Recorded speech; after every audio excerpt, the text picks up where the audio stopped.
Hello friend, Shruti's किचनमध्ये तुमचं खूप मनापासून स्वागत आहे। आज आपण 10 रुपयात मिळणाऱ्या रसना पॅकेटपासून मस्त अशी मँगो कुल्फी बनवणार आहोत। चला तर मग रेसिपीला लगेचच सुरुवात करूया।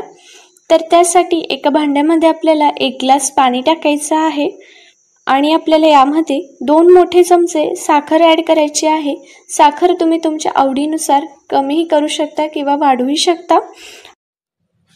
आता आपल्याला रसना पॅकेटमधलं लिक्विडचं पाउच असतं ते टाकायचं आहे। त्यामधलं थोडंसंच लिक्विड टाकायचं आहे, जास्त टाकायचं नाहीये। आणि सोबतच पावडरचं देखील पाउच मिळतं, त्यातली ही थोडी पावडर टाकायची आहे। आणि नंतर आपल्याला हे सर्व छान मिक्स करून घ्यायचं आहे। पूर्ण असं साखर विरघळायला हवी असं मिक्स करायचं आहे। नंतर आपण टेस्ट करून तुम्हाला जर पावडर किंवा लिक्विड कमी वाटत असेल तर तुम्ही यामध्ये टाकू शकता। आता आपल्याला हे मिश्रण कुल्फीच्या भांड्यामध्ये ओतून घ्यायचं आहे। कुल्फी तयार करण्यासाठी जे मार्केटमध्ये भांडे मिळतात त्यात हे ओतायचं आहे आणि याचं झाकण पूर्णपणे लावून घ्यायचं आहे। लावून घेतल्यानंतर याला आपल्याला 6 ते 7 तास फ्रीझरमध्ये ठेवायचं आहे। नॉर्मल फ्रीजमध्ये ठेवायचं नाही, फ्रीझरमध्ये ठेवायचं आहे, ज्यामुळे पटकन कुल्फी तयार होईल। आणि तुम्ही बघू शकता आपली कुल्फी या ठिकाणी तयार झालेली आहे।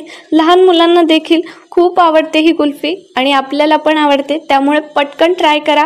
आणि तुम्हाला ही रेसिपी कशी वाटली हे कमेंटमध्ये नक्की कळवा। सोबतच व्हिडिओला लाईक नक्की करा आणि चॅनलला सबस्क्राईब करायला विसरू नका। आणि भेटूया अशाच एका नवीन रेसिपी सोबत। तोवर धन्यवाद।